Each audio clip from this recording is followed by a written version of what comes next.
about you or whatever. But what happens when you're recording is a red light comes on in the studio. This indicates like tape's running, right? And back then it was tape, it's not tape anymore. But it would be interesting how differently people would perform when that red light was on as opposed to when it wasn't.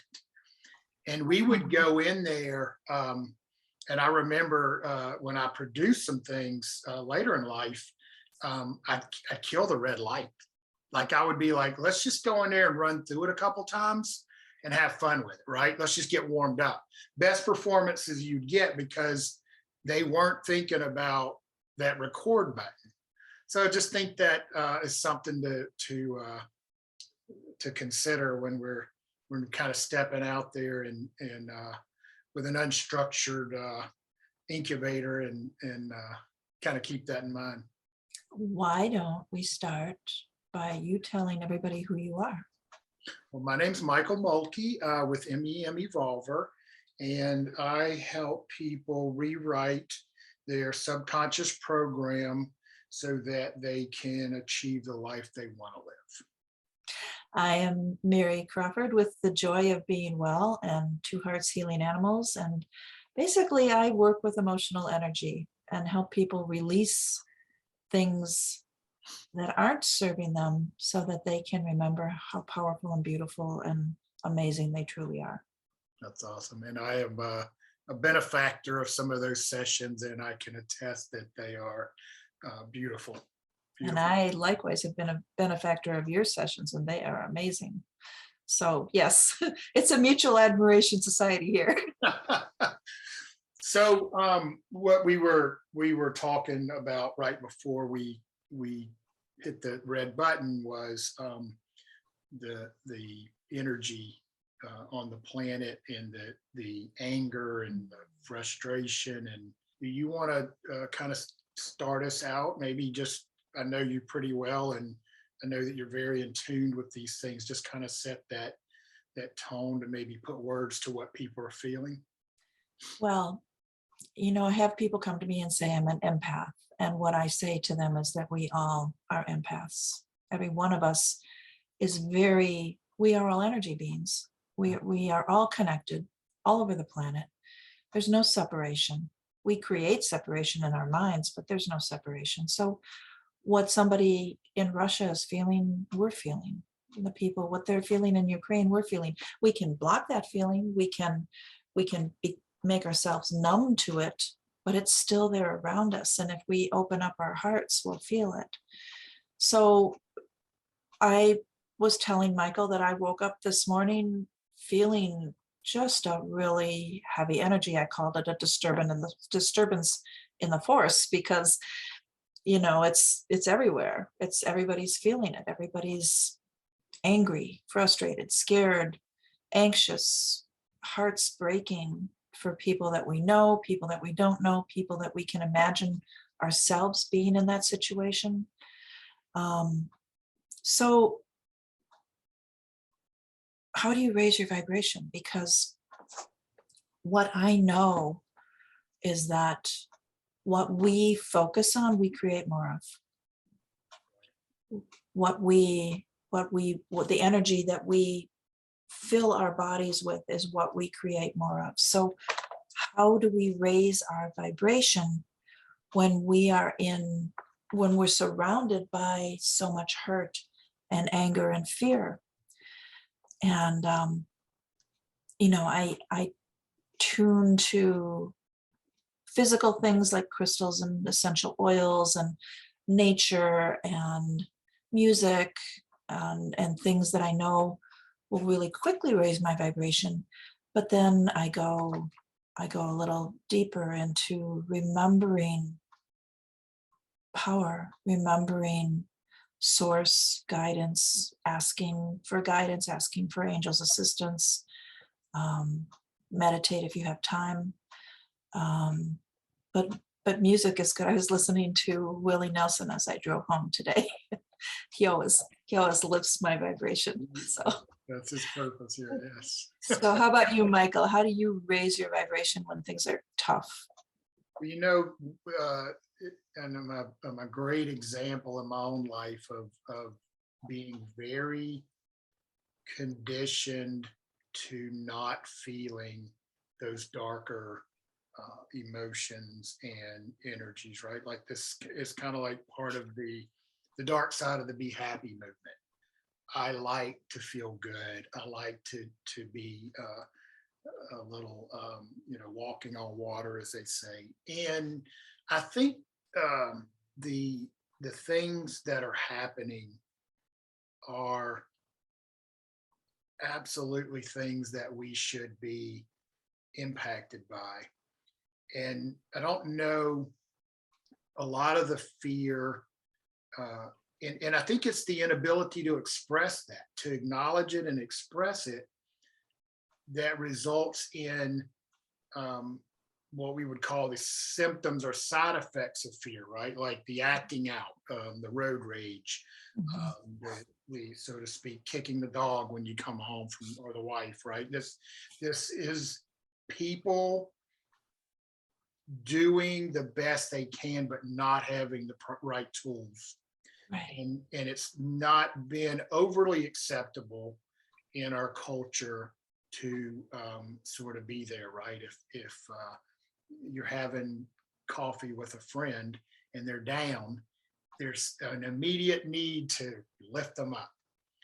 Um, these things, and you know this very well, these the old adage of feelings have feelings, and this sort of not wanting to look at them and allow them to process is suppressing them, and it just keeps, it's just like a pot of hot boiling water with a lid on it, right? It's kind of shaking.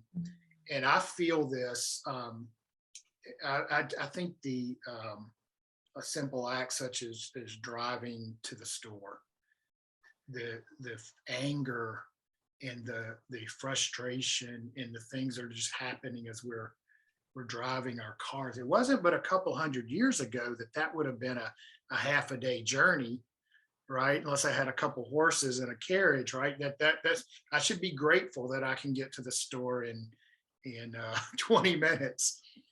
But it's just that it's just thick. It's out there, and I think that it's some of us are holding that space to allow this to happen in divine order, or whatever word you want to use to put around it. And then there's another tug at, like, this is wrong. This is not, this needs to stop. Mhm. And then what do I do about Mhm. So I know that we're all divine creators, that we came here, and this is something that it's a real premise of the work that I do, is this belief that every single one of us came here to be that divine creator that helps to elevate the consciousness of the planet, helps the evolution of mankind and the whole planet. We came here really brilliant creatures that decided to, we knew what we were getting into. We knew there was going to be contrast. There's going to be war and hate and fear and pain and disease and all of that. But we knew that we would also have choice, and we would also have the ability to focus on something better. And so when we see something that we don't love, that we don't like, we immediately create something better. it? Consciously or unconsciously, we're making that we're putting that thought out into the universe, and those thoughts are there forever. Those thoughts are always there. We're putting that thought out into the universe that I don't like this, I want that instead. That's something better. That's what I really want. I want joy, I want peace, I want love, I want health, I want the perfect body, I want abundance, I want lots of money, I want to be able to create big, beautiful things, I want to be able to contribute, I want to be able to give to every charity, I want to make beautiful things. Those are the thoughts that we came here to create. And so when we're seeing all the darkness that's around right now, we are we have to remember that we are creating something better. We're asking and we're demanding that something better be created. And what's really inspiring to me, and I think to so many people, is to see the whole world coming together to ask and command and demand that something better happen here. Right. It's not happening fast enough for a lot of us. Nope. It's not happening big enough, and but we're saying, okay, now, create it now. As we start to unpack it a little bit, is there's a real sense of powerlessness. Like there's a war happening across the planet, like across the globe, and we are seeing the perspective of the Ukrainian people, right? That's the lens that the media sort of show us, because Russia is not showing us what they're seeing or what they're Right. propagating, right? And we don't like it, and I'm right there with you. And then, but there is a sense of powerlessness, and I even considered, and this might take us a little further than we intended to go, and we can pull back if we need to, but I actually considered just putting an impromptu group together of people like yourself and maybe a few others, that what do we want to do about this? Whether it be with the people of Ukraine or with Putin, or the idea of Putin as the bully or the tyrant coming in and taking something that he must believe that he's entitled to. And it's an interesting process. And then my past experience, it hasn't gone the way you think it would go. When you think about the drama triangle, a lot of times the victim savior, it's always the victim savior against the prosecutor, right? Mhm. The prosecutor can have a more impact on a collective shift, right? Who defines us a lot of times is our enemies. Right. So when you talk about surrogacy, I guess I feel like we can communicate directly with the higher selves of every being on the planet. Correct. And again, that's how I work with the animals and with people as well, communicating with their higher self. So even with a person that we perceive as an enemy, or somebody who's really out of their mind, or not in their heart, whatever you want to call it, is communicating with their highest self, communicating with their divine being, that divine source energy that's inside of every one of us, and sending love. Love is the absolute highest, most powerful healer that we have access to, and every single being on the planet has access to it.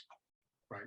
Even the cats and dogs and monkeys and tigers, and they have access to love. They feel that on some level, and share that. And so we can, Lynn McTaggart's work, The Power of Eight?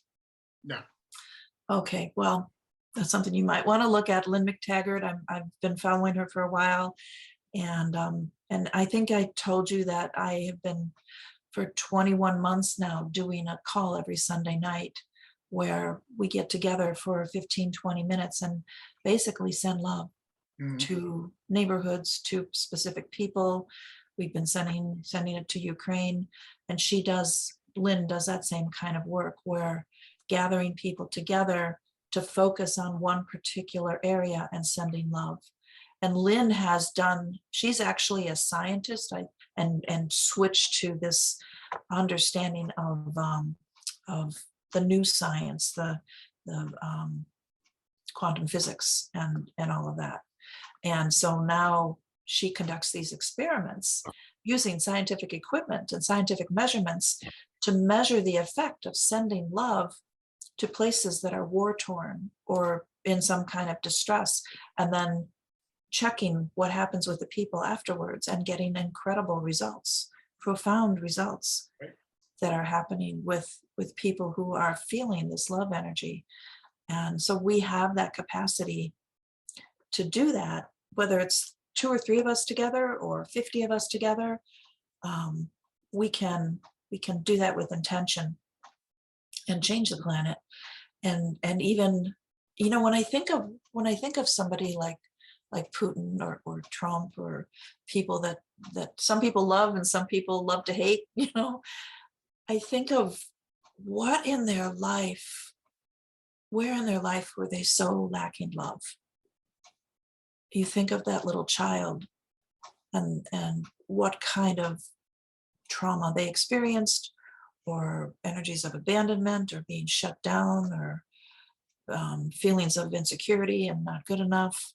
All of those energies start coming up right away when I check in with somebody like that. And it's like, okay, that person needs healing. That person needs love.